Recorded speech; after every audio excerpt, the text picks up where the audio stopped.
it's Paul Tyler, and welcome to another episode of Innovation Hour. And with us today, Laura, welcome.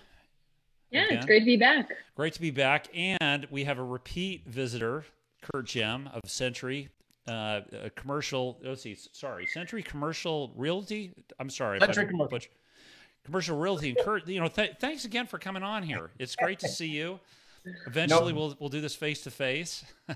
I'm closer today than I was last time. I'm in Hartford, so this is one positive step for bringing things back. So, anyways, great to be here, Paul. Thank you. Yeah, well, actually, and you've graciously given us your time to actually give people a little bit of a dose of what you've shared with me, which actually has had a tremendous impact. I'll tell you over the last several months, and that's really just being more attuned to people's personalities, how people tick, how people think.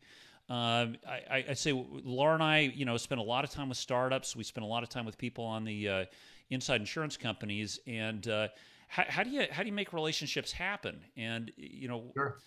I may be this, and you may be a that. How do we sort of come together and interact? And usually, if I'm trying to persuade you or share an idea with you, I really need to understand, how do you relate? What motivates you? How do I talk? Now, I was kind of doing this on the side, saying, okay, well, let me think about Curt. And then Curt shows up one day, Laura. I'm trying to think if you remember. He says, oh, let me whip out your personality, Paul. You put it on the table. I'm like, what? How'd you do this? So I think what was relevant there, to help and coach, startups better connect with carriers, who are thinking and looking, behaving this way. Curt, massively important today when you have like one shot via an email or a Zoom call or something. So now let me just pull back out. What the heck is Paul talking about? So Curt, why don't you talk about this magic you're kind of doing for people, your company, yourself, and kind of the great stuff you're just giving away to people. Thanks, Paul. I appreciate that. I think, one of the things when I came back down to Hartford was, to get involved in the community. And I had spent a long time working in business. And so, my mindset is sort of, that we're not in the transactional business like we used to be, in the past. And while I understand the personality ideas today differently than I did when I first started with it, I think the word that you're talking about is empathy and, leadership and empathy. And what does that mean to us as individuals? So I didn't really have any idea what that meant, a number of years back. About 2006, I was introduced to personality profiling through a company called Keller Williams. I was in the process of founding the Keller Williams franchise here in Hartford. And I went up to Massachusetts, and they did this sort of personality profile. I think people more think of it as like the Myers-Briggs is sort of the one that sticks in everybody's head. But they gave me the profile, and they said, hey, listen, we would love to work with you. So two things. One is go back to Connecticut and find 30 like-minded people that want to do this with you. And you're not the right guy to run the company. So, so they hit me with this sort of double whammy. And by the right guy, they said, you make a great CEO, but you can't be the president because your thought process, how you make decisions is differently than how the president of the company might make decisions. So here you go, crash dive into the idea of disc profiling personalities. And over the course of time, it's become sort of a hobby of mine. And, we talk about it a lot. It's about trying to figure out how people tick, what makes them click, and being able to get them in the right seats on the bus so that they can perform at a high level. So this has kind of evolved, like I say, over a number of years. And in today's market, we're really looking at empathetic leadership. And what does that mean? So I started springing into my mind. I said, every time I talk with someone like yourself, they think I'm going to come to sell some real estate or figure out where the deal is. We start talking about personalities, and I'm continually amazed at the lack of awareness people have towards this whole idea of personality profiling. And so that was something that I was having fun with, and is evolving, as we speak. Coincidentally, Mark Duclos, president of Sentry Commercial, hands me a proposal last September from a company in New Jersey. And it talks about coming in and analyzing your team. So I was like, wow, let's look at that, And so it was interesting because I read through the proposal. It was, a 5-figure proposal. And I said, Mark, great news. I can help us do this internally. And he's like, well, what do you mean? So that sort of started the ball rolling with the whole idea of DISC and profiling, and using that to help people understand at a more rapid basis, what empathetic leadership actually is. And so, in rolling that out with the team, a couple things came into play. One is an awareness, trying to get people to understand the concept of the DISC, which philosophically has been around for a long time. It's not something that was created recently. And then how do we effectively use it to lead our group and our team? How do we help them to be more aware of their what we call natural behavioral styles, how they act in and around their family or friends or whatever the case it might be, and then their adaptive behavioral styles, and how they are in the workplace, because it's hard to take a square peg and stick it in a round hole. And I find that leaders are often in relationships with, whether it be management or teams, and struggle at the relationship level. And so I didn't create this, but I'm excited to be able to kind of roll it out and use it to coach our team, and to try to make sure that the people that we work with are doing the right things. If you look at DISC just from a very high level, it's 4 behavioral styles. D is for dominant, I for influence, S is for steady, and C is for conscientious. And then if you take those 4 and break them down into 16, you've got variations on people's personalities. And then in each of those 16, there's another couple hundred variations. So you literally can have thousands of variations. But what I found was when you come right back to it, once you are able to confirm someone's sort of natural behavioral style, it really is telling. So back to my daughters, I know with my very interpersonal daughter that, if we're going to have a conversation, it could be a 15 or 20-minute conversation. But with my D daughter, my doctor daughter, it's going to be a 2 or 3 minute conversation. So that starts the whole idea of empathy, and where does empathy come into play? Because the D, the founder, the CEO, the guy of the company there might be perceived as being kind of a jerk and short, and just short with people. But in reality, that's how he's wired. It's just the style in which he works. That doesn't make him a bad person. There are no good or bad personalities all the way around the circle. And there's a couple of links I know that Paul's going to throw up there at some point, give you an idea of how to dig down a little deeper into the DISC. It takes a little longer than 20 minutes to really do that. But okay. It's been exciting. It's a nice way to be able to give back and help expose people to their natural behavior style. And they figure out what their strengths are, what their blind spots are, and then you can really start to move mountains and make relationships with people at a much higher level. So it's been really cool. So yeah. Well, I will tell you, you have a very diverse audience today. In fact, Ali Reza, hello, Ali Reza, welcome, greeting. Thank you for joining us from Iran. Actually has a really good question about innovation insurance. So personality, why would I care? I'm a chief innovation officer. I'm just going to tell people what to do. I'm a startup. I have such a brilliant idea. Damn it. Sign this POC. So why do I need this? Why is this important? Is that the question? Yeah, no. Yes, verbatim. So it's I'm interesting. taking liberties. Your natural behavioral style is going to have you doing certain things in certain aspects of the business. And just because you're a great founder and have a great product doesn't mean you have the necessary skill set to take it to market. So when we look at the team as a whole, we want to begin to round out the skill set. I want a supporter. I want an organized person. I want somebody who can do the analysis, who can look at the spreadsheets, but I also want somebody who can go out and create relationships, build that across the platform, and then somebody to make those difficult decisions to say, hey, guess what? This is where we're going to spend the money. So you don't just get that in one individual. And so that's the challenge. And you can create great team structure in moving forward to really to capitalize on that. So if that makes sense. No, it does. So let me play the role of founder. So I've got a great idea. Now it's interesting. You can talk about the tool. I've used your tool religiously with every founder, and it's, if you're a founder, you kind of fit here, and if you tell me you're a founder and you're over here, it's something doesn't look quite right. So there's definitely a founder personality. As I'm building my team out, I'm going 4, 5, 6 levels out. is a balanced team having somebody sort of all the way around, having somebody in every one of those circles? Is that a goal I should have? It's interesting because if you look at, say, Zoom as a company, they've got a lot of people in the founder sort of personality, that D, that dominant, but they're also in the C personality. So they're very strong. They were able to adapt and turn and pivot their business very rapidly because of that. They didn't need a lot of the detail. They were able to take big thoughts and package them down and then, sort of blow it out. The other personality style that you talked about, I mean, I guess WeWork would be another company, space sharing.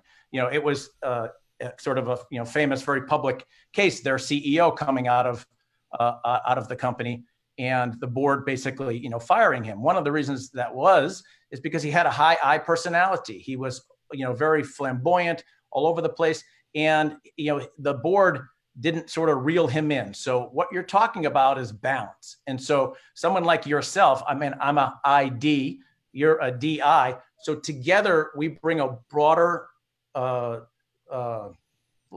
of balance. And so it makes a big difference. And then, we're not necessarily the ones that are organized. We're not the ones that are doing the planning. We're not the ones that are, there to keep the people calm. So that's a supporter. That's that more of an S personality. So I think, when it comes to try to drive team structure, you got to look at that balance. And when two personalities are sitting on top of each other, you have to acknowledge that and know that there's going to be conflict and know why there's conflict. What's great about the tool, Paul, is it's not you telling the other person how they're acting or that person telling you how they're acting. You can use the tool as a third party instrument to say, hey, guess what? This is how we're wired. Let's understand this. Let's know what our strengths are going to be collectively, and then let's know what our weaknesses are going to be. So I need to give you a moment and pause, and you're going to need to give me that same thing. So, but we know that we have more awareness and empathy toward each other. So it's almost like I could see it happening in like an Indeed situation or a job search function where it's like, oh, by the way, what experience do you have? And take this test. And, maybe someone's only looking for certain types of personalities. I think that'd be so interesting to, they could be doing it. I have no idea. Well, and they try to do it through, I think Indeed has an online tool. And again, like I said, there's no right or wrong personality, but there are definitely skill sets where a certain personality style is going to fit that skill set. And every time we move outside of that and try to push somebody into that skill set, it tends to fail. It's not that you as a D can't be a planner, but it's going to be exhausting to you. And you're going to have to travel across the disc chart world into the planning zone. And it's not that we can't do it. It's just that we don't want to do it. It's not what we're good at. It's not our natural, behavioral style. And so it's exhausting. So I am mostly high I, very, shiny. I like shiny objects. And if I got to be a D or be very aggressive for the day, I go home and I'm exhausted. It's not that I can't do it. It's just that I wouldn't want to be that or play that role all the time. So. Yeah. Okay. So I'm going to give you a nickel because a psychiatrist is in here. So prior company I was at, CEO read Jack Welch, he must have read him till 2:00 in the morning. We had this giant talent review process where, okay, Laura, you're great as a goalkeeper. I'm going to test you and see what you do as a forward. And we'll turn you into a well-rounded person. So, okay, Mark, my number came up. Now my personality, and I think you called it spot on. One of these. Oh, great! Thank you so much for this opportunity. Yeah, you picked me. Yeah, to run compliance, I had to inspect 600 sales office. Yeah, make sure that's not your fault. Yeah, no, okay, so I'm stuck there. My personality is this. What do I do? How does this help me? How am I an effective team member when I've got a mismatch like that? I think communication and empathy. So you whether you're not going to be happy in a role that you're not going to naturally feel comfortable in. And I'll give you an example. So Melissa in our office. She's more of a C personality, very analytical, very systematized. I know that my natural personality style will drive her nuts. So if I have something that I need her to do, and there's 9 things that are part of it. If I give her 4 or 5 of those and tell her to run with it, then it's my issue from an empathetic perspective. I know she can't perform at a high level unless she has all 9. So president of the company gets the idea one day. It's like, why don't we have her go out and meet with clients out in the market, come to those meetings and play more of a, I'll call it salesy or information gathering role, but in the field, which is more what a salesperson might do. Your salespeople are DIs, IS, SI. Those are where your salespeople fall. So she comes from the C world, drives to the I world, and just, and has an awful time of it. So inevitably, the outcome of trying to push somebody in a different direction, always tends to fail. So again, it comes back to awareness. In that case, if you're doing compliance, I couldn't stand compliance. Right now I'm doing onboarding compliance temporarily until we have some, and it drives me nuts. I love to see spreadsheet numbers, but I hate to do spreadsheets. I can do them, but that's not my skill set. PowerPoint. Can you put a PowerPoint together? Not the guy for that. I can sell to that PowerPoint if you give me a finished product. I can sell to that, but I'm not the guy to do that sort of analytical kind of role. Okay, so you got influencers, you got your dominant founder type people, you got your S, which is your supporter, your planner, your organizer, and then you got your C, which is your analytical people. Everybody to the I and the S side are collaborative. Everybody to the D in the C world are more autonomous and like to be left alone. So Laura, okay, I haven't opened up the link. Okay, so I've got your personality all laid out. Agree or disagree? It's actually pretty funny. So it's a little bit about thank you. It was a little bit about like the Instagram versus reality. So Curt had sent over an analysis based on my LinkedIn profile about how to communicate with me. And I'm reading through, and actually it was the time that my husband called me. I said, Sean, you got to listen to this. So it was pretty spot on. And then when I went into the tool to go and build my own profile, it came out differently.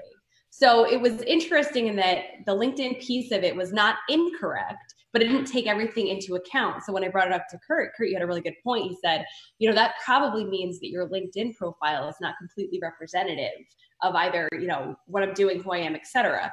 But, the information that Curt sent over to Paul, feel free to read it. It's how to communicate with me. I say it's pretty spot on.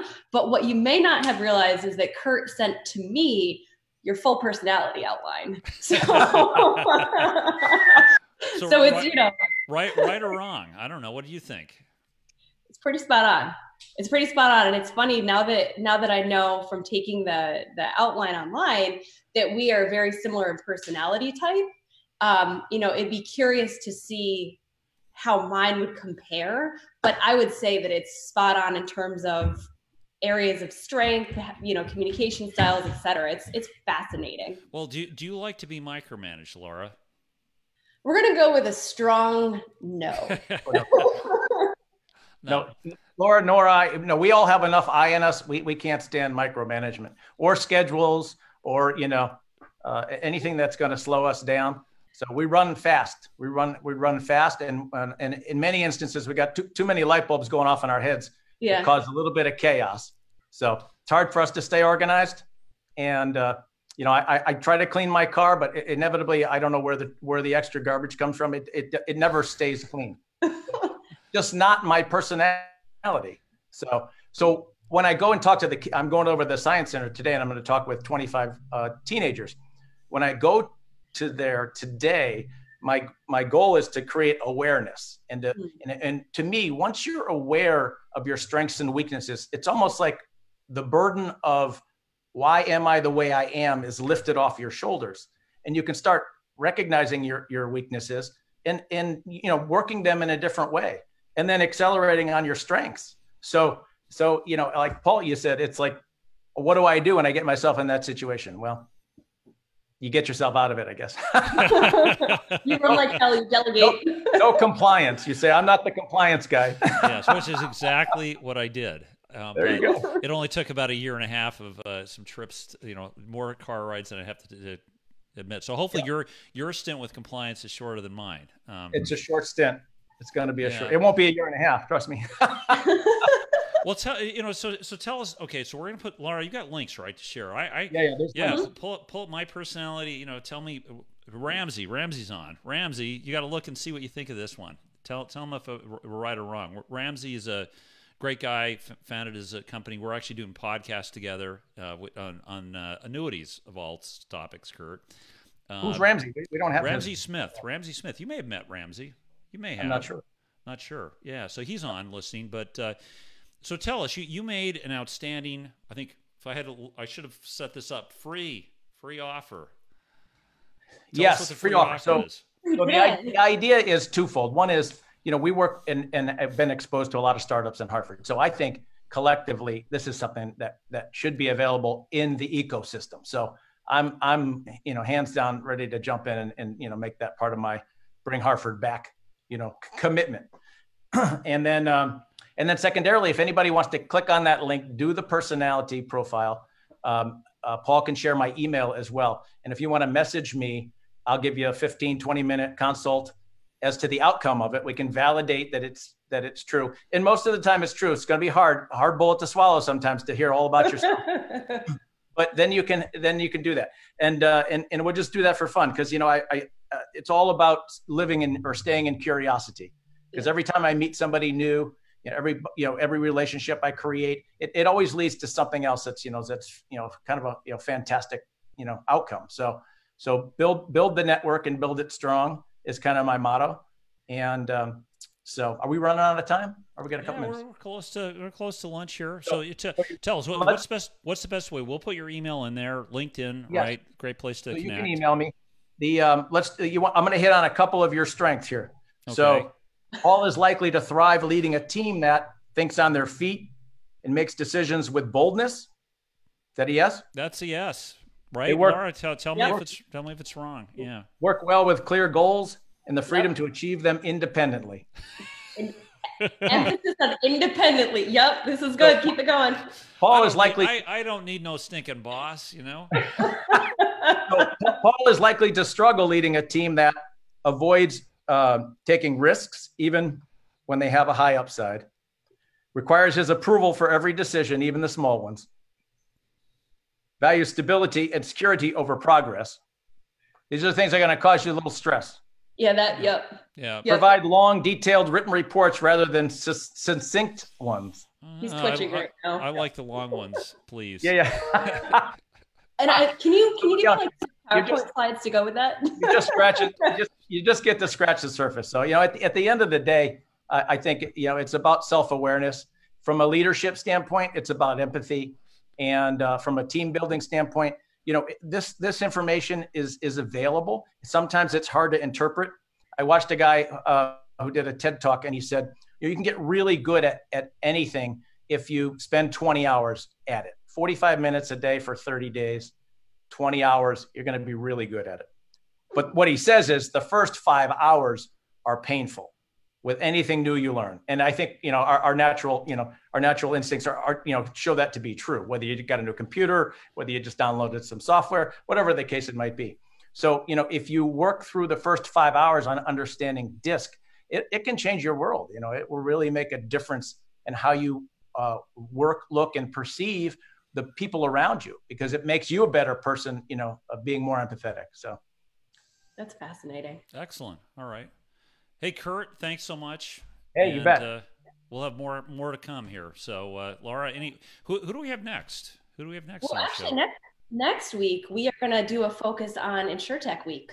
Oh, that's right. So, okay, yeah, good. We invite everyone to, visit our page to learn more about it. But the entire July 13th onward is a week with 5 different groups coming together to provide 5 days of content. So we'll have more information up after this, but we're going to be focusing on InsurTech Week. But Kurt, I got to say, I might be your caller number 1 or your caller number 2.